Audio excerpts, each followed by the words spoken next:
wheels of the United Airlines flight screeched gently as the aircraft kissed the tarmac at O'Hare International Airport. In the quiet of the first-class cabin, Elias Vance released a subtle breath, controlled, deliberate. The world around him bustled with the usual noise of landing passengers, but inside his mind, he was already halfway home. After days in Europe, attending a confidential security conference, all he wanted now was silence, a chair in his study, and the sound of his own heartbeat without tension. Clad in a modest navy suit with a slightly loosened tie, Vance blended in perfectly, just another middle-aged businessman stepping off a long flight. But beneath the calm exterior stood a man who had spent decades navigating the corridors of intelligence, power, and shadows, the director of the FBI. As he moved through the terminal, pulling a small carry-on behind him, his eyes scanned the crowd with silent precision, a habit forged in years of danger. He didn't expect trouble, not here, not now, but trouble has always had a way of finding the innocent. Near Gate B-12, officers Gary Peterson and Ryan Hayes lingered by a support pillar, their attention caught by a vague airport alert. Suspicious male, black, dark clothing, nervous. No name, no action, just assumptions. Peterson's smirk widened as his gaze locked onto the only black man emerging from that gate, Vance. "Got ourselves a potential," he muttered, already moving. Vance didn't flinch when the officers approached. His experience taught him how to read men like these. Eyes drunk with power, tone laced with entitlement. "Sir, stop right there," Peterson barked. Vance turned slowly, locking eyes with them, a quiet steel behind his calm.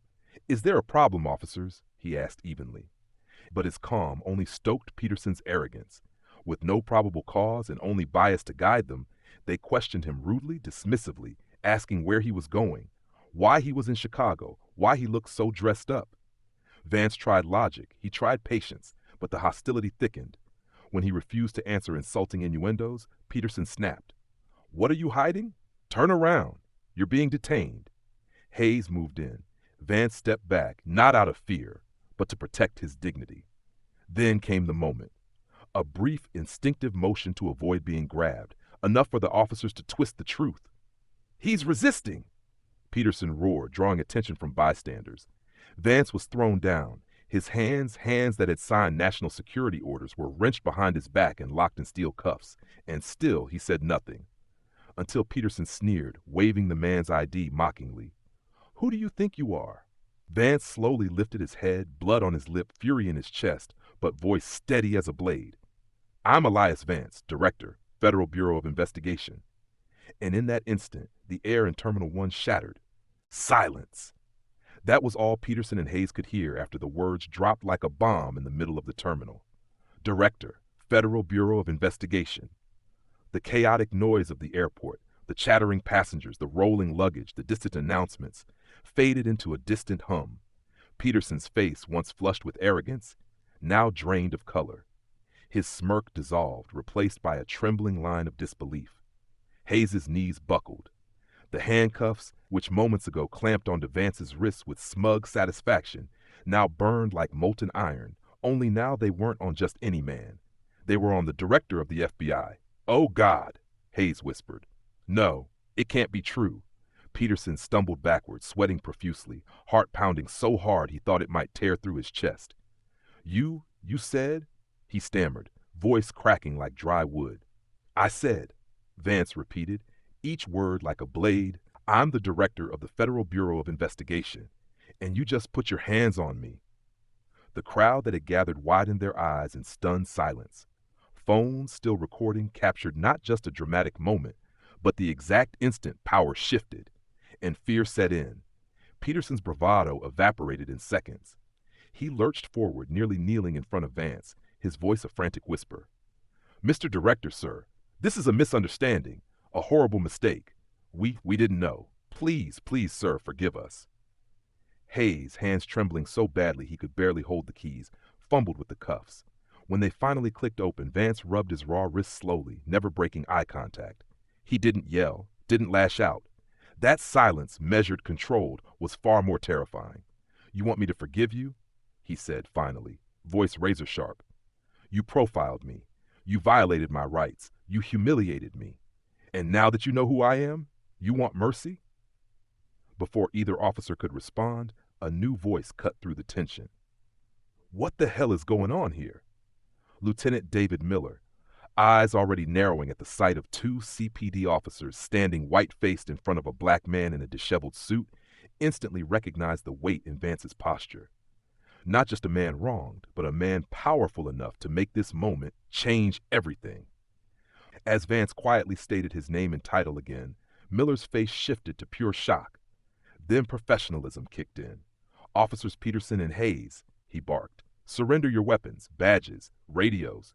You are hereby suspended, effective immediately." The officers complied in silence, no longer barking orders, but obeying them. And as they were led away through a crowd now buzzing with realization, Elias Vance stood tall, not as a victim, but as a force that had just shattered the illusion of untouchable authority. And the cameras kept rolling. The fallout was swift, merciless. Within hours of Elias Vance identifying himself as director of the FBI, the story exploded across media outlets like wildfire in a dry forest. Footage captured from 5 different angles flooded the internet. Vance's calm voice, the officer's panicked apologies, the handcuffs being unlocked in trembling hands. But that was only the beginning. By nightfall, the Department of Justice, the FBI Internal Affairs Division, and the Civil Rights Unit had launched a joint investigation into the incident. But they weren't just looking at the 2 officers who dared to profile and arrest the wrong black man. They were lifting the floorboards of an entire system. And what they found beneath was rot. Peterson, it turned out, wasn't just a tired cop on a bad day. His record was littered with complaints: excessive force, racial profiling, verbal abuse. Most were buried in paperwork, dismissed without consequence. As for Hayes, he was less experienced but disturbingly obedient, always following orders, even the wrong ones. The body cam footage told a story no excuse could undo. Peterson's smirk, Hayes' awkward compliance, the sarcasm, the baseless accusations, it was all there, time-stamped, documented, damning. But it didn't stop with internal discipline. 2 weeks later, U.S. Marshals served formal charges against both men. The offense, deprivation of rights under color of law, a serious federal crime. Additional charges under Illinois law followed swiftly: unlawful detention, assault, and misconduct in public office. In the courtroom, they looked nothing like the men who had puffed their chests in front of Elias Vance. Gone were the uniforms and the swagger. Instead, there were sunken cheeks, trembling hands, and eyes filled with dread. The prosecution wasted no time. They painted a crystal clear picture: 2 officers acting on bias, not evidence. A man detained not for what he did, but for how he looked. A high-ranking federal official publicly humiliated, restrained, and degraded for simply walking through an airport while black. And when Elias Vance took the stand, the room fell completely still. There was no fury in his voice, no theatrics in his tone, just the steady, powerful truth of a man who had seen too much injustice to be surprised anymore. "I did not tell them who I was to assert power," he said. "I told them to remind them I was a citizen first, and even that wasn't enough to protect me." When the verdict came, it echoed like thunder in the courtroom: guilty, on all counts. Both Peterson and Hayes were sentenced to 6 years in federal prison, a punishment that, while heavy, still felt too light compared to the weight of what they tried to steal from one man: his dignity. And as Vance walked out of that courtroom, there were no cheers, no applause, just silence, the kind that follows a reckoning, the kind that comes when justice finally speaks for itself. Months had passed since the verdict echoed through the courtroom, but Elias Vance still hadn't found peace. He stood by the window of his office at the J. Edgar Hoover Building in Washington, D.C., staring blankly at the endless stream of traffic. Justice had been served, on paper. The officers who wronged him were behind bars. The system, at least in this rare instance, had done its job. And yet, the victory tasted bitter. Because Vance knew. This wouldn't have ended the way it did if he hadn't been the director of the FBI. What if he had been just another middle-aged black man, anonymous in a suit, flying home from a conference? Would the footage have been enough? Would anyone have believed him?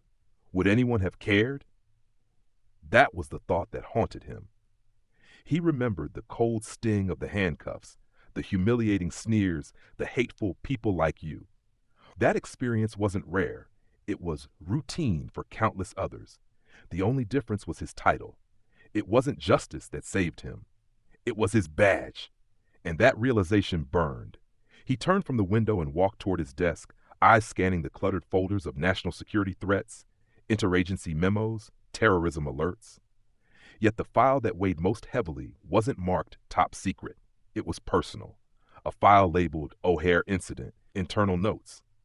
He flipped it open again, rereading every page, every report, every transcript. Peterson's past complaints, Hayes's blind obedience, the countless red flags ignored for years.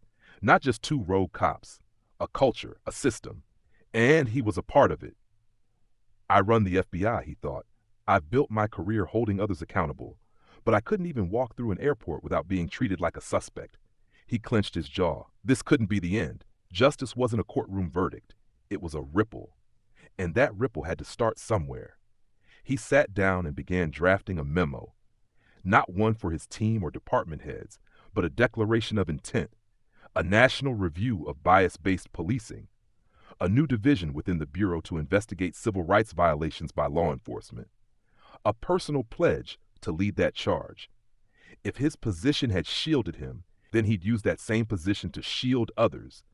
As his pen scratched across the paper, a quiet strength rose within him. Not rage, not vengeance, but resolve. The kind that changes systems, the kind that rewrites legacies.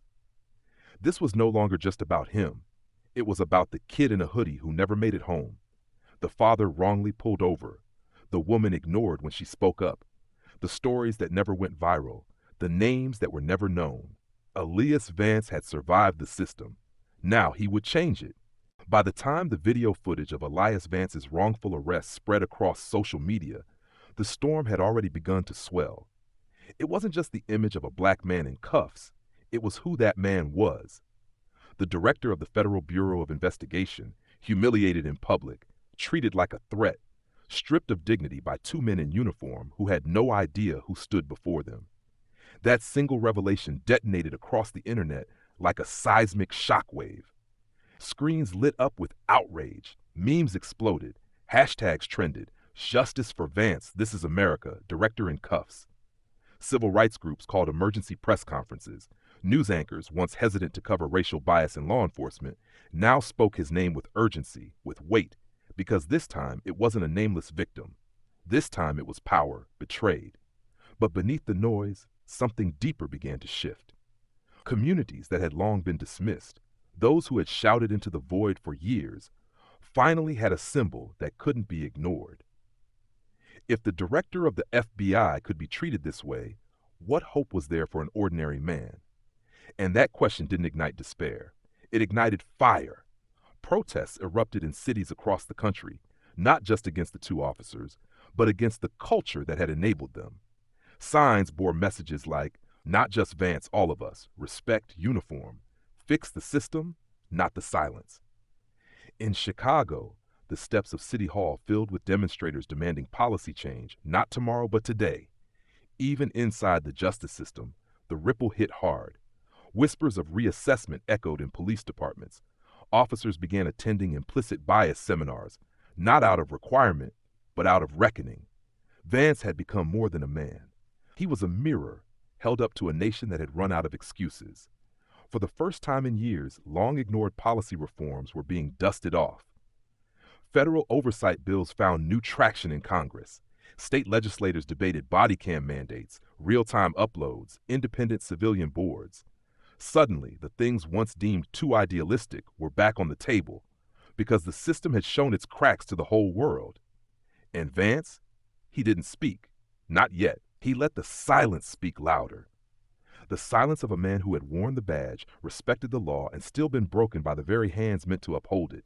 His silence said, "You've seen it now. What will you do with it?"